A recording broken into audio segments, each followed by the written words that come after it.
planen un gannet mechin de deux gwenvet.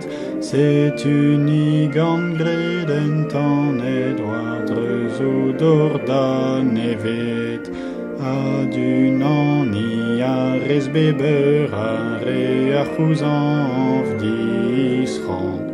Hag an ol du davez breuder e goudor da skelchlan.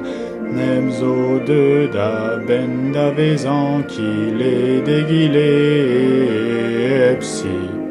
Ar gwaz a groek laouen des an ragan in drangan omni.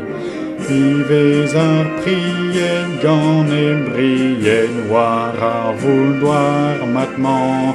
Met neb na garas den e pren razaiach an ur welan. Pem bouda eval Levenez eus brusk an natur deist noz. Ar mad ar fael a heul a c'hwez kuilhet war e hent a dros.